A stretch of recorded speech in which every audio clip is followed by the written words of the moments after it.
आज बाप दादा अपने होलीएस्ट, हाईएस्ट, लकीएस्ट, स्वीटेस्ट बच्चों को देख रहे हैं। सारी विश्व में समय प्रति समय होलीएस्ट आत्माएं आती रही है।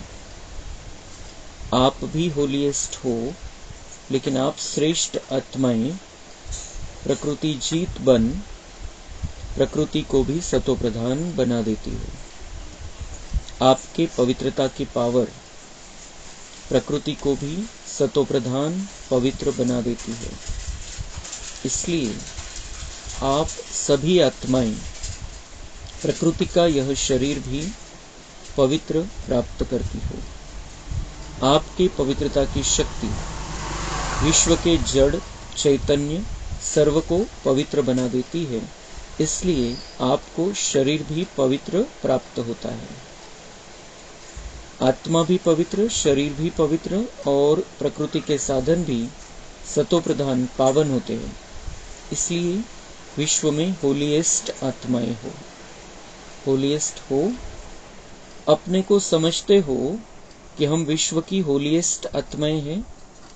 हाईएस्ट भी हो, क्योंकि हाईएस्ट हो, क्यों हाईएस्ट हो? क्योंकि ऊंचे ते ऊंचे भगवान को पहचान लिया। ऊंचे ते ऊंचे बाप द्वारा ऊंचे ते ऊंची आत्माएं बन गए। साधारण स्मृति, वृत्ति, दृष्टि, कृति सब बदलकर श्रेष्ठ स्मृति स्वरूप, श्रेष्ठ वृत्ति, श्रेष्ठ दृष्टि बन गई। किसी को भी मिलते हो तो किस वृत्ति से मिलते हो? ब्रदरहुड वृत्ति से, आत्मिक दृष्टि से, कल्याण की भावना से, प्रभु परिवार के भाव से। तो हाईएस्ट हो गए ना, बदल गए ना। और लकीएस्ट कितने हो?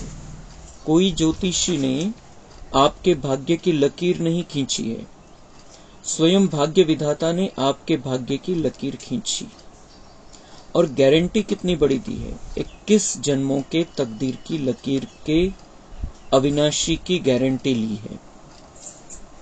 एक जन्म की नहीं, 21 जन्म। कभी दुख और अशांति की अनुभूति नहीं होगी, सदा सुखी रहेंगे। 3 बातें जीवन में चाहिए, हेल्थ, वेल्थ और हैप्पी।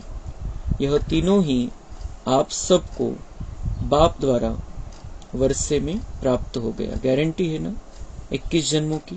सभी ने गारंटी ली है। पीछे वालों को गारंटी मिली है। सभी हाथ उठा रहे हैं। बहुत अच्छा। बच्चा बनना अर्थात बाप द्वारा वर्षा मिलना। बच्चा बन नहीं रहे हो, बन रहे हो क्या? बच्चे बन रहे हो या बन गए हो? बच्चा बनना नहीं होता, पैदा हुआ और बना। पैदा होते ही बाप के वर्षे के अधिकारी बन गए। तो ऐसा श्रेष्ठ भाग्य बाप द्वारा अभी प्राप्त कर लिया। और फिर रिचेस्ट भी हो। ब्राह्मण आत्मा, क्षत्रिय नहीं, ब्राह्मण। ब्राह्मण आत्मा निश्चय से अनुभव करती है कि मैं श्रेष्ठ आत्मा, मैं फलाना नहीं। आत्मा रिचेस्ट इन द वर्ल्ड है। ब्राह्मण है तो रिचेस्ट इन द वर्ल्ड है, क्योंकि ब्राह्मण आत्मा के लिए परमात्मा याद से हर कदम में पदम है।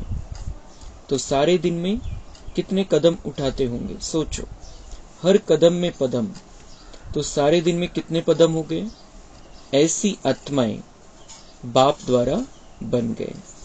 मैं ब्राह्मण आत्मा क्या हूं, यह याद रखना ही भाग्य है।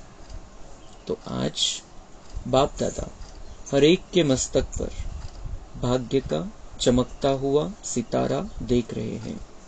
आप भी अपने भाग्य का सितारा देख रहे हो। बाप दादा बच्चों को देख खुश होते हैं या बच्चे बाप को देख खुश होते हैं? कौन खुश होता है, बाप या बच्चे? कौन? किसी ने उत्तर दिया, बच्चे। बाप खुश नहीं होता। बाप बच्चों को देख खुश होते और बच्चे बाप को देख खुश होते हैं।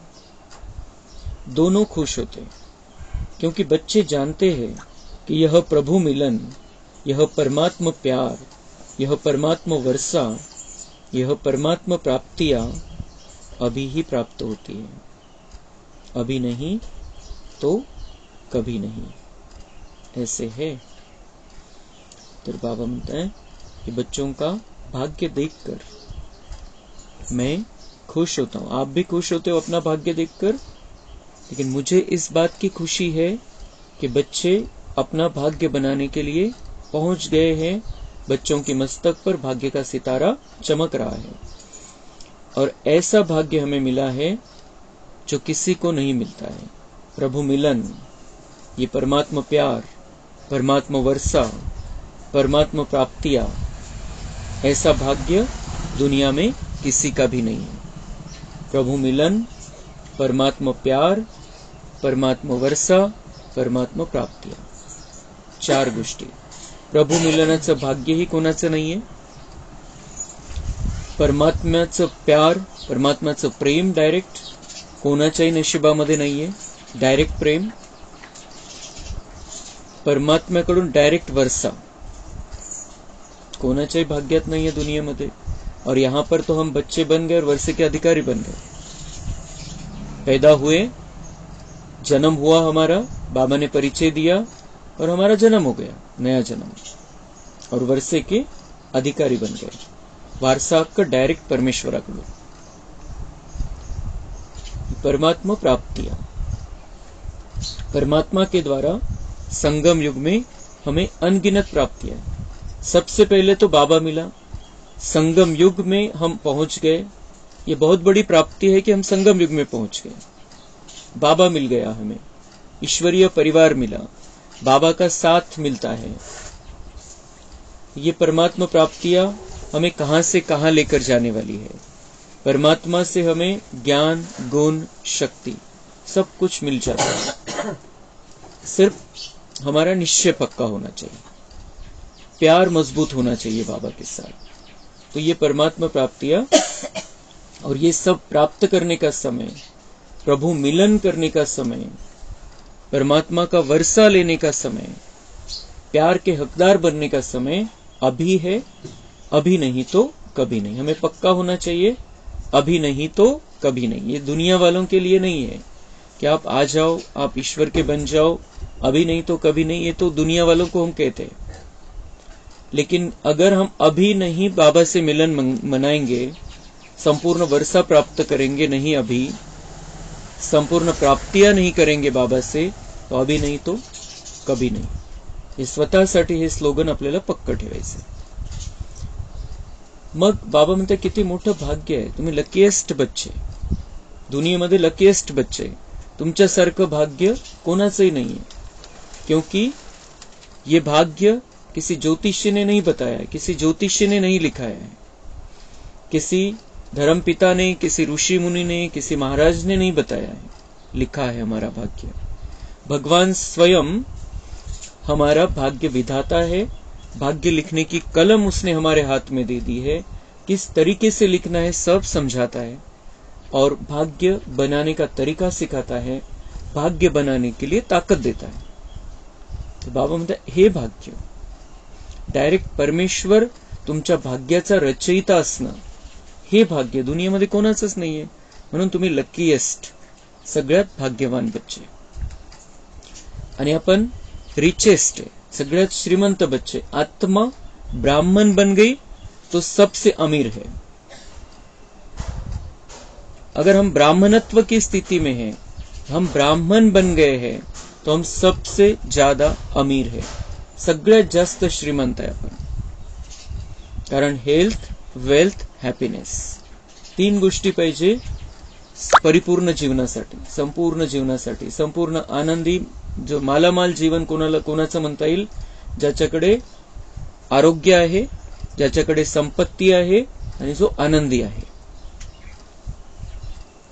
तो ये तीनों बातें जब हम संगम युग में आ जाते हैं, जब हम ब्राह्मण बन जाते हैं, जब हम बाबा के बन जाते हैं, ये तीनों प्राप्तियां हो जाती हैं। और इन्हीं प्राप्तियों को लेकर हम सतयुग में पहुंचने वाले। तो इसलिए हमारे और सतयुग में जो हमारी स्थिति है, वो आज दुनिया के ऊंचे से ऊंचे अमीर व्यक्ति की भी नहीं है। सतयुग में जो कुछ भी हमारे पास होगा, अगर उसका हिसाब लगाया जाए, आज दुनिया में जितने भी अमीर है उनकी संपत्ति एक जगह की जाए तो भी हमारे से कम भरेगी। इतना कुछ हमारे पास होगा। उन्होंने बाबा म्हणता है दुनिया तुम अभी यहां पर रिचेस्ट हो, क्योंकि हमारा जन्म स्टार्ट हो गया है, नया जीवन नया जन्म स्टार्ट हो गया है। सतयुग की स्टार्टिंग यहां से ही है, अंदर की। इसलिए हमारे जैसा अमीर, आपल्यासारखा श्रीमंत या दुनियेमध्ये कोणीच नाही। बघ, हायेस्ट सर्वोच्च, आपण सर्वोच्च पित्याची संतान आहे। या दुनियेमध्ये प्रथम येणारे आत्मे, स्टार्टिंगला येणारे आत्मे, सर्वश्रेष्ठ आत्मे, सगळ्या धर्मपितांपेक्षाही श्रेष्ठ आत्मे। म्हणून बाबा म्हणतात तुमच्या इतकं श्रेष्ठ कोणीच नाही, कारण तुम्ही डायरेक्ट सर्वोच्च पिता आहे त्याचे बनलेले। परमपिता परमात्मा की हम संतान बन गए हैं डायरेक्ट, तो हमारे जितना ऊंचा कोई भी नहीं, हाईएस्ट है हम सबसे। मग होलीएस्ट, बाबा म्हणताय की या दुनियेमध्ये अनेक पवित्र आत्मे होऊन गेले, अनेक पवित्र आत्मे आले परमधाम मधून जे येतात खाली, सुरुवातीला पवित्र स्थिती असते। अनेक धर्मस्थापक आले आणि त्यांनी त्या पवित्रतेच्या ताकदीच्या आधारे, आपल्या पवित्र स्थितीच्या आधारे धर्माची स्थापना केली। तो रस्ता दाखवला, मार्गदर्शन केलं लोकांना की कसं चांगलं वागायचं, चांगलं जगायचं। पण त्यांनी स्वतःच्या शरीरालाही पवित्र बनवायचंय। प्रकृतीने बनलेलं आपलं शरीर, 5 तत्वांची प्रकृती, तिच्याने बनलेलं आपलं शरीर, त्यालाही पवित्र बनवायचंय आणि या दुनियेच्या 5 तत्वांनाही पवित्र बनवायचंय। हे कर्तव्य त्यांनी नाही केलं आणि हे कर्तव्य आपण करतोय। आपण आपल्या शरीरात जे तमोप्रधान शरीर आहे त्याला सतोप्रधान बनवायची प्रॅक्टिस करतोय। इथं आपण ती जेवढी स्थिती बनवता येईल तेवढी बनवणार आहे। त्या शरीराला पण आपण पवित्र बनवण्याचा प्रयत्न करतोय, त्या स्थितीमध्ये पोहोचण्याचा प्रयत्न करतोय। पवित्र व्हायब्रेशन देतोय आपल्या शरीराला, बाबांचे पवित्र किरण आपल्या शरीरामध्ये पसरवतोय, कणाकणामध्ये पसरवतोय आणि जे निसर्गाचे 5 तत्व आहे त्यांनाही पवित्र करण्यासाठी आपण सुंदर व्हायब्रेशन देतोय। आणि म्हणून हा निसर्ग, हे निसर्गाचे 5 तत्व पण सतोप्रधान बनून जाणार आहे आणि आपले मग त्याचा परिणाम असा होईल की आपण स्वतः पवित्र होऊन जाऊ, आत्मा पवित्र, आत्म्याचं शुद्धीकरण होऊन जाईल आणि मग शरीर पण पवित्र प्राप्त होईल। म्हणून सतयुगामध्ये पवित्र शरीरामध्ये राहणारे आपण सर्वश्रेष्ठ पवित्र आत्मे। म्हणून बाबा म्हणताय की तुमच्यासारखं पवित्र या दुनियेमध्ये कोणी नाही। बाबांचे बक्षीस ज्या स्थितीला प्राप्त करणारे, जी संपूर्णता प्राप्त करणारे इथे आणि सतयुगामध्ये ज्या स्थितीमध्ये राहणारे, त्याच्या तुलनेमध्ये कोणीही तितकं पवित्र नाहीये। ज्यांनी धर्माची स्थापना केली त्यांच्याही पेक्षा आपण पवित्र स्थितीमध्ये पोहोचणार आहे, पवित्र स्थितीमध्ये राहणार आहे, इथं पण आणि सतयुगामध्ये पण। म्हणून आपण सर्वश्रेष्ठ, पवित्र, सर्वात सर्वोच्च, सर्वात भाग्यशाली, सर्वात श्रीमंत असे आत्मे या दुनियेमध्ये। आणि अजून एक टायटल, अजून एक विशेषता बाबांनी सांगितली, स्वीटेस्ट बच्चे। हमारे जितना मीठा भी कोई नहीं बनता है। मिठास हमारे अंदर रहती है दिव्य गुणों की, और विकारों की जो कड़वाहट है, विकारों का जो तीखापन है, वो सब कुछ हम निकाल देते हैं। तो बाबा के बच्चे, मीठे से मीठे बाबा के बच्चे, मीठे से मीठे। इस दुनिया में हमारे जितना मीठा कोई भी नहीं बनता है। यहाँ पर संगम युग में भी और सतयुग में तो हमारी मिठास की किसी के साथ तुलना ही नहीं हो सकती। इतके गोड राहणार आहे आपण आणि त्याची प्रॅक्टिस आपल्याला इथं करायची।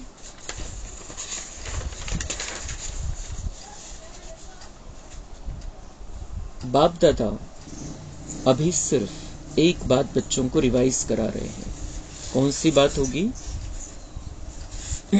समझ तो गए हो। यही बाप दादा रिवाइज करा रहे हैं कि अब श्रेष्ठ समय को समीप लाओ। बाबा म्हणतात तुम्ही इतके विशेष, इतके श्रेष्ठ, इतके दिव्य आत्मे, आता तुमचं कर्तव्य काय? आता तुम्ही श्रेष्ठ समय जवळ आणायचं। संगम युगातला जो अंतिम अवस्था आहे आपली, तिला जवळ आणायचंय आणि सतयुगाला जवळ आणायचंय। लवकरात लवकर त्या स्थितीपर्यंत तुम्ही पोहोचा।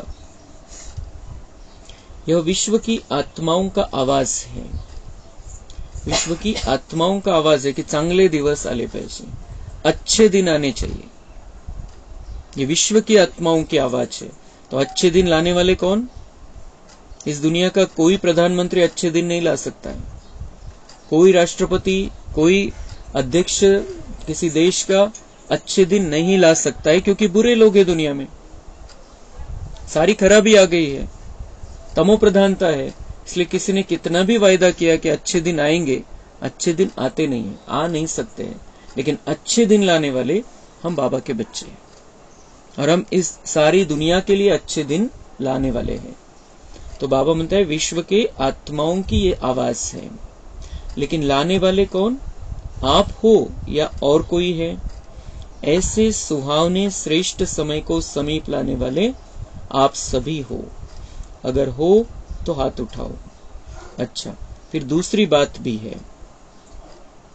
वह भी समझ गए हो तब हंस रहे हो। अच्छा, उसकी तारीख कौन सी है? डेट तो फिक्स करो ना। अभी डेट फिक्स की ना कि फॉरेनर्स का टर्न होना है, तो यह डेट तो फिक्स कर ली। तो ओ समय को समीप लाने वाली आत्माएं बोलो, इसकी डेट कौन सी है? वह नजर आती है, पहले आपकी नजरों में आए तब विश्व पर आए। बाप दादा जब अमृत वेले विश्व में चक्र लगाते हैं तो देख देख सुन सुन रहम आता है। मौज में भी है, लेकिन मौज के साथ मूंझे हुए भी है। तो बाप दादा पूछते हैं कि हे दाता के बच्चे, मास्टर दाता कब अपने मास्टर दातापन का पार्ट तीव्र गति से विश्व के आगे प्रत्यक्ष करेंगे?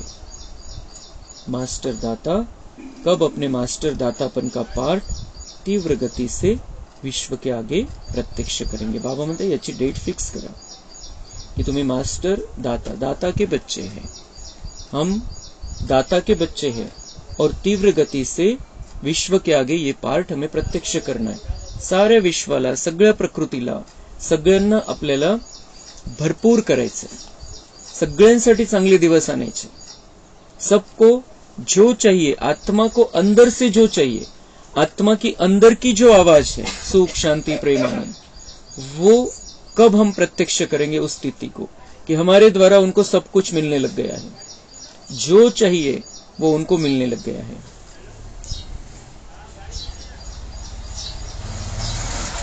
तो बाबा म्हणता है ये कब प्रत्यक्ष करेंगे? या अभी पर्दे के अंदर तैयार हो रहे हो, तैयारी कर रहे हो? विश्व परिवर्तन के निमित्त आत्माएं, अब विश्व की आत्माओं के ऊपर रहम करो। होना तो है ही, यह तो निश्चित है, और होना भी आप निमित्त आत्माओं द्वारा ही है। सिर्फ देरी किस बात की है? बाप दादा यह एक सेरेमनी देखना चाहते हैं कि हर एक ब्राह्मण बच्चे के दिल में संपन्नता और संपूर्णता का झंडा लहराया हुआ दिखाई दे। जब हर ब्राह्मण के अंदर संपूर्णता का झंडा लहराएगा, तभी विश्व में बाप की प्रत्यक्षता का झंडा लहराएगा। तो यह फ्लैग सेरेमनी बाप दादा देखना चाहते हैं। जैसे शिवरात्रि पर शिव अवतरण का झंडा लहराते हो, ऐसे अभी शिव शक्ति पांडव अवतरण का नारा लगे। एक गीत बजाते हो ना, शिव शक्तियां आ गई। अभी विश्व यह गीत गाए कि शिव के साथ शक्तियां पांडव प्रत्यक्ष हो गए। पर्दे में कहां तक रहेंगे? पर्दे में रहना अच्छा लगता है, थोड़ा थोड़ा अच्छा लगता है। अच्छा नहीं लगता तो हटाने वाला कौन? बाबा हटाएगा? कौन हटाएगा? ड्रामा हटाएगा या आप हटाएंगे? जब आप हटाएंगे तो देरी क्यों? तो ऐसे समझे ना कि पर्दे में रहना अच्छा लगता है। बस बाप दादा की अभी सिर्फ एक ही यह श्रेष्ठ आश है, सब गीत गाए, वाह आ गए आ गए आ गए। हो सकता है? देखो दादिया सभी कहती है हो सकता है, फिर क्यों नहीं होता? कारण क्या? जब सभी ऐसे ऐसे कर रहे हैं, फिर कारण क्या है? सभी संपन्न नहीं बने। कारण क्या है? किसी ने कारण बताया? सभी संपन्न नहीं बने हैं। क्यों नहीं बने हैं? डेट बताओ ना। डेट तो बाबा आप बताएंगे। कोणी सांगितलं तिथं? डेट तो बाबा आप बताएंगे। बाबांनी विचारलं तुम्ही डेट सांगा की केव्हा संपूर्ण बनणार आहे आणि केव्हा विश्वाच्या समोर तुम्ही प्रत्यक्ष होणार की संपन्न आणि संपूर्ण अशी आत्मे आणि सगळ्यांना आपल्याकडून प्राप्ती होतीये। बाबा म्हणतात पर्दे में कब तक रहोगे? अभी सामने आ जाओ, अभी सामने आ जाओ। आता झाकून लपून नाही।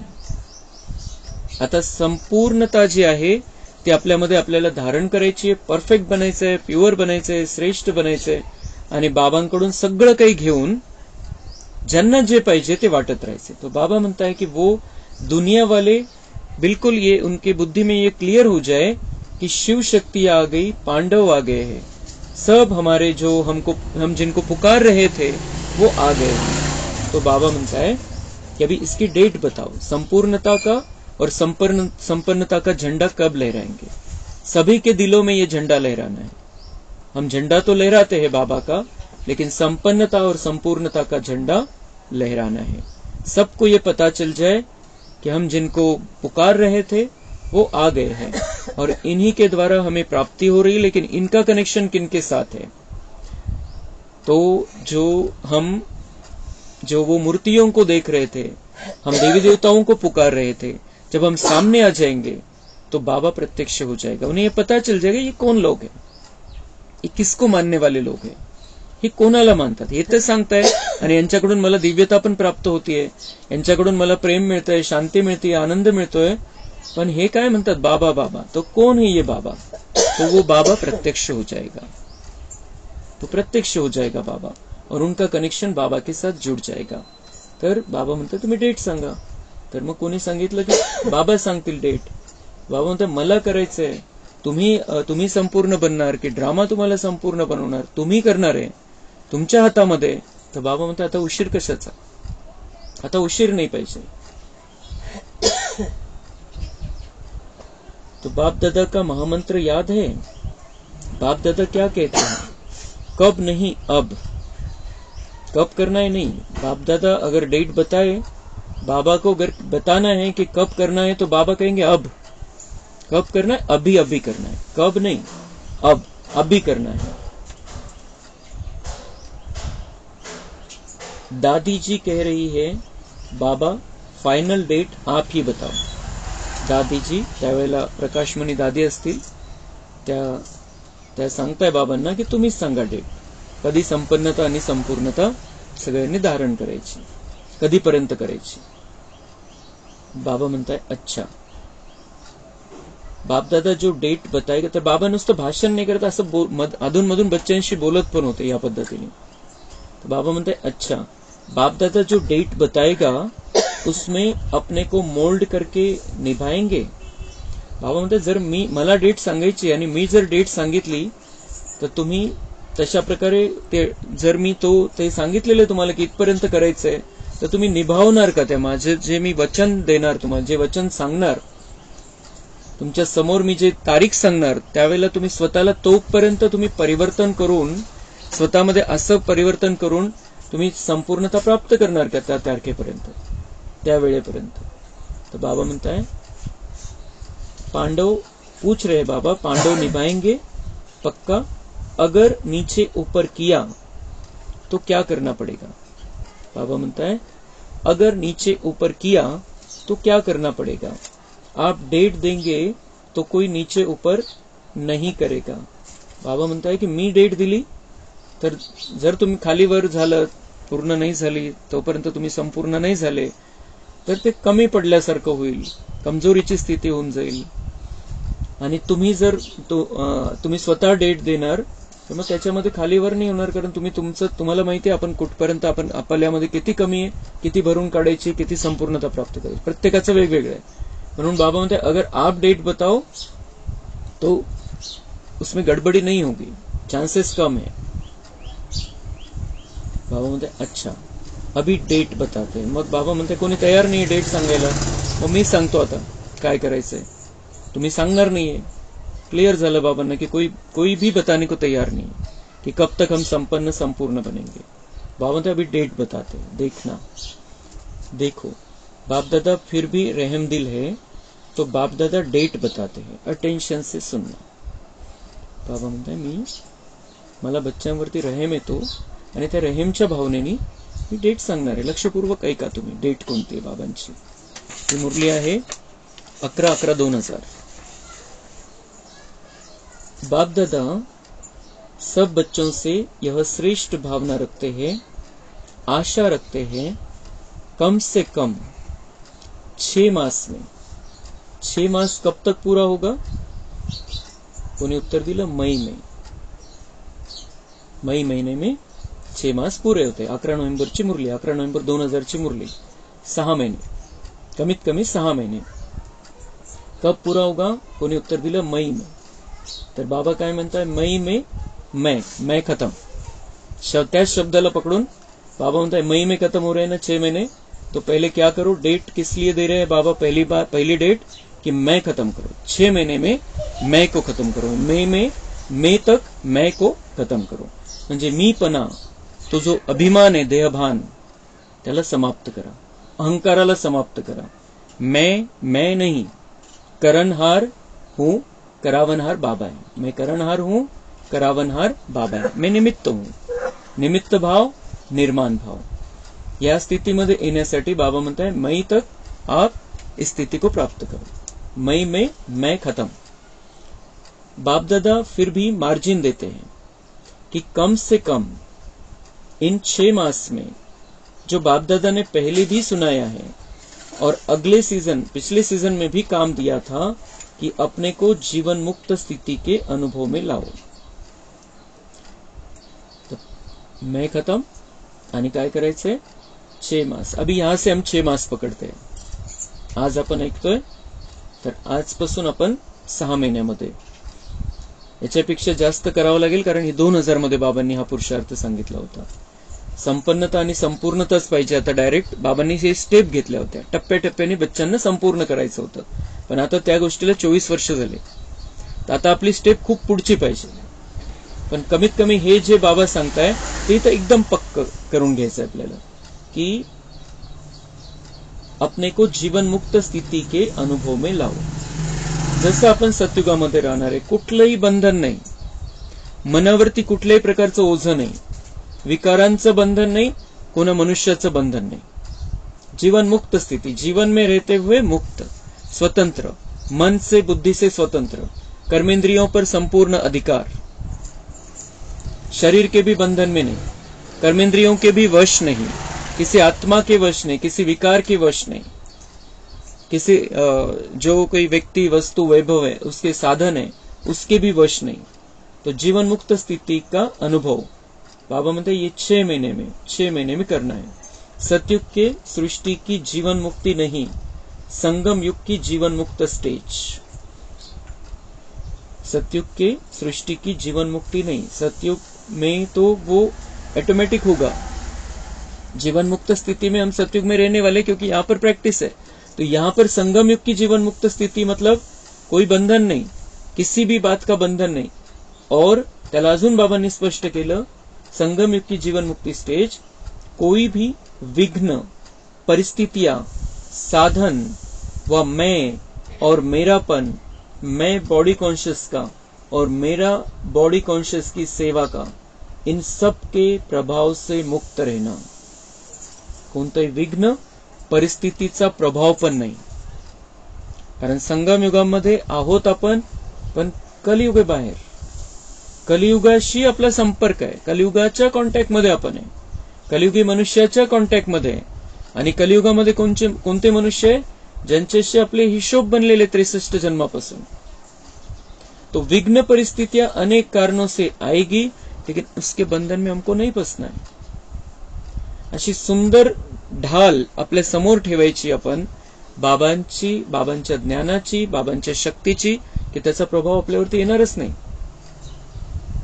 आपण असा अनुभव करायचा आहे की बाबांनी इतकं सुंदर प्रकारचं पॅराशूट जर कोणी बघितलेलं असेल, ते खाली येण्यासाठी वापरतात, वरती उडण्यासाठी वापरतात, आणि ते पॅराशूट म्हणजे बाबांची किरण आहे.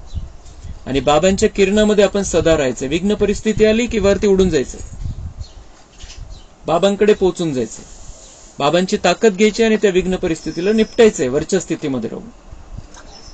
तो विघ्न आएंगे, परिस्थितियां आएंगी, लेकिन हमें उसके प्रभाव में नहीं आना. ही है जीवन मुक्ति.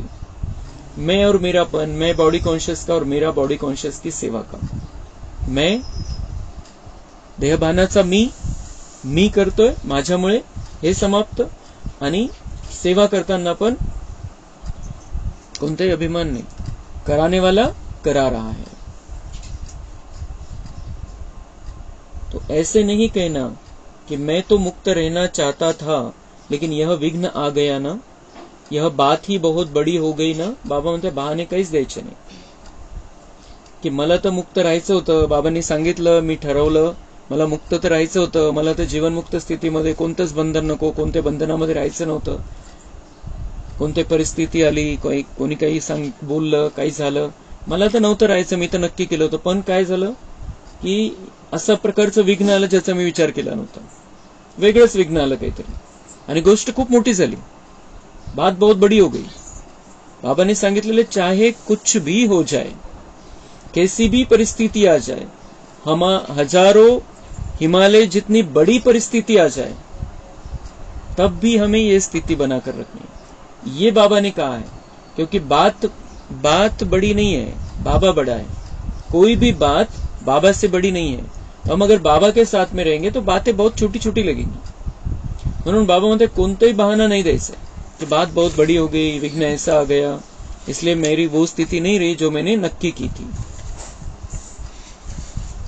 छोटी बात तो चल जाती है, यह बहुत बड़ी बात थी. छोटी छोटी गोष्टीचं मी काही मनावर घेत नाही, पण गोष्टच अशी होती. हे बहाने. यह बहुत बड़ा पेपर था, बड़ा विघ्न था, बड़ी परिस्थिति थी. कितनी भी बड़े थे बड़ी परिस्थिति, विघ्न साधनों की आकर्षण का सामना करेगी, यह पहले ही बता देते हैं. लेकिन कम से कम 6 मास में 75% मुक्त हो सकते हैं. मग बाबांनी 75%, 25%ची सूट दिली. 75% तर बाबांनी पहिले सांगितलं, मैं रहम दिलू, बच्चों पर रहम करता हूं. बाबा थोडं एखाद्या वेळेस ठीक आहे, कारण अजून प्रॅक्टिस करायची ती संपूर्णतेची. तर 75%, 12ने आपली स्थिती अशी पाहिजे की आपण बिलकुल डगमगलो नाही, बिलकुल आपण कोणत्याही त्या बंधनामध्ये परिस्थितीचा वश नाही झालो, विघ्न संकटाने आपल्याला जे हलचलमध्ये नाही आणलं. ही 75% स्थिती पाहिजे. हे त्यावेळेला सांगितलं होतं. आता 24 वर्ष झाले, आता 100% स्थिती पाहिजे आपल्याला. वेळ नाही आता.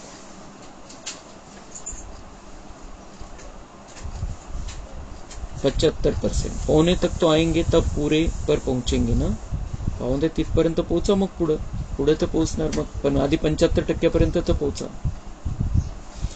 तो 6 मास में 1 मास भी नहीं, 6 मास दे रहे हैं. वर्ष का आधा, पावणे एका वर्षाचा अर्धा इतका देतो. एका सेकंदाचं महत्व आहे. बाबा म्हणते 6 महिने देतोय मी तुम्हाला. 1 महिना नहीं, 6 महिने, अर्ध वर्ष पूर्ण. तो क्या यह डेट फिक्स कर सकते हो? देखो, दादियों ने कहा है फिक्स करो. दादियों का हुक्म तो मानना है ना. रिजल्ट देखकर तो बाप दादा स्वतः ही आकर्षण में आएंगे, कहने की भी जरूरत नहीं पड़ेगी. तो 6 मास और 75%, उसके लिए फिर 100 के लिए आगे टाइम देंगे. तो इसमें एवर रेडी हो, एवर रेडी नहीं, 6 मास में रेडी. पसंद है या थोडी हिम्मत कम है. आपण असं नक्की पक्क करायचंय की बाबा मला विचारतोय. बाबा म्हणते हिम्मत रखो और पक्का करो. अभी यह हिम्मत कम लग रही है, आप नहीं कर सकते क्या?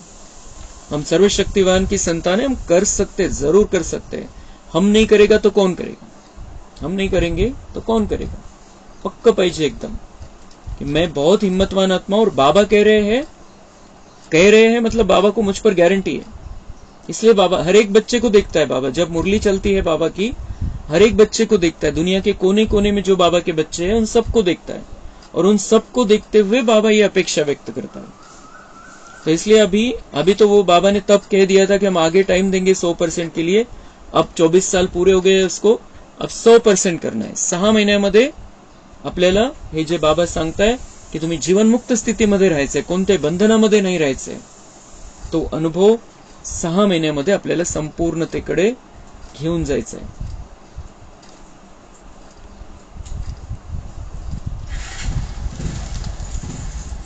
तो थोड़ी हिम्मत कम है, पता नहीं क्या होगा.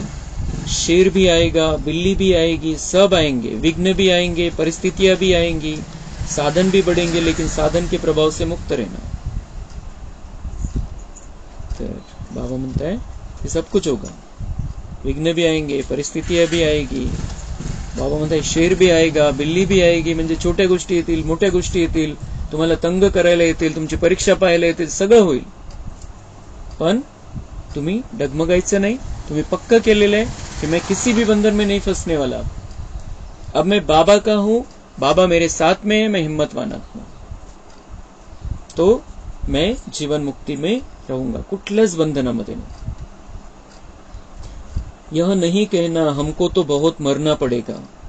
मरो या जिओ लेकिन बनना है. मरना पडेगा म्हणजे मला सहन करावं लागतं, मला सहन करावं लागेल, माझ्या समोर परिस्थिती येते, असं का बरं होतं, मी इतकं चांगलं वागून असं का बरं होतं.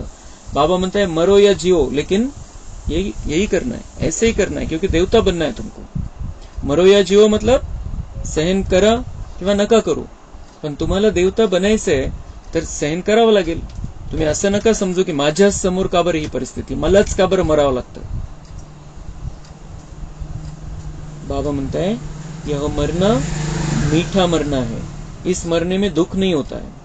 ये असं सहन करायचंय तर बाबा म्हणते ये मीठा है, इसमें दुख नहीं होता, क्योंकि हम तैयारी कर रहे सत्युग के लिए और भाग्य बन रहा है उसमें से. जितकं आपण सहन करू तितकं भाग्य बनणार. हे गणित लक्षात ठेवायचं आपण, क्योंकि सहनशील आत्माएं शहंशाह बनने वाली है. जो सहन करेंगे वही शहंशाह बनने वाले हैं. तो बाबा म्हणते ये मरना सहन करना ये मीठा मरना है, ये कोई इसमें दुख होने की बात नहीं है. यह मरना अनेकों के कल्याण के लिए मरना है. जे सहन करायचंय अनेकांच्या कल्याणासाठी. आपणच सहन नाही केलं तर आपण आपल्याच परिस्थितीमध्ये गुरफटून जाऊ, आणि आपण सहन केलं तर स्थिती इतकी चांगली राहील की विश्वाची सेवा होऊन जाईल आपल्याद्वारे. तो ये मरना मतलब सहन करना, ये अनेकों के कल्याण के लिए मरना है. आणि अनेकों के कल्याण के लिए हम मर रहे, सहन कर रहे, मतलब भाग्य की रेकॉर्डिंग हो जाएगी. अनेकांचं कल्याण त्याच्यामध्ये सामावलेलं आहे. एक गोष्ट सहन नाही झाली, आपल्याच चक्करमध्ये गुरफटून जातो आपण. आणि तेच आपण ती गोष्ट सहन केली, स्थिर राहिलो तर हजारो प्रकारच्या सेवा करू शकतो.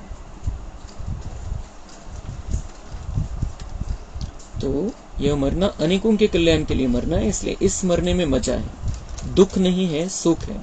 कोई बहाना नहीं करना, यह हो गया ना इसलिए हो गया, बहानेबाजी नहीं चलेगी. बहानेबाजी करेंगे क्या, नहीं करेंगे ना. उड़ती कला की बाजी करना, और कोई बाजी नहीं. गिरती कला की बाजी, बहानेबाजी, कमजोरी की बाजी, यह सब समाप्त. बाबा म्हणताय बहानेबाजी नाही, उडती कला की बाजी करणं. बिलकुल उडत्या स्थितीमध्ये राहायचं, हलकं राहायचं, कोणताही लोड नाही आपल्यावर, या स्थितीमध्ये राहायचं. तो ठीक है ना. सबके चेहरे तो खिल गए. क्यों खिल गए सबके चेहरे? बहुत बड़ा पुरुषार्थ नहीं दिया बाबा ने, बहुत बड़ी मेहनत नहीं दी. बहुत सिंपल बात बाबा ने बताई कि बंधनामध्ये नका येऊ, परेशानीमध्ये नका येऊ, अचल अडोल रहा, सहन करा. तो ये बहुत बड़े बड़े बड़े बड़े पुरुषार्थ की बातें नहीं बताई, इसलिए सबके चेहरे खिल गए कि हम ये कर सकते हैं. और आज हमको भी पक्का करना है कि 6 मास थोड़ा समय नहीं है, 180 दिवस है. याच्यामध्ये आपल्याला ती स्थिती बनवायची जी आपण सत्युगामध्ये राहणार.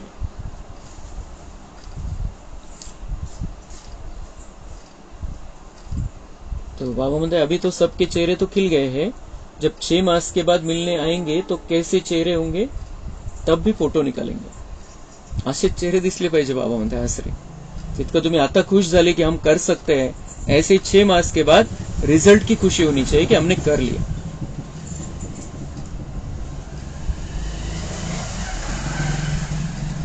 अच्छा, सदा लवलीन और लकी आत्माओं को बाप दादा द्वारा प्राप्त हुई सर्व प्राप्तियों के अनुभवी आत्माओं को स्वराज्य अधिकारी बन अधिकार द्वारा स्वराज्य करने वाली शक्तिशाली आत्माओं को सदा जीवन मुक्त स्थिति के अनुभवी हाईएस्ट आत्माओं को भाग्य विधाता द्वारा श्रेष्ठ भाग्य की लकीर द्वारा लकीएस्ट आत्माओं को सदा पवित्रता की दृष्टि वृत्ति द्वारा स्व परिवर्तन विश्व परिवर्तन करने वाली होलीएस्ट आत्माओं को बाप दादा का याद प्यार और नमस्ते. हम रूहानी बच्चों का रूहानी बाप दादा को याद प्यार, गुड मॉर्निंग, नमस्ते, वाह बाबा वाह, शुक्रिया बाबा शुक्रिया.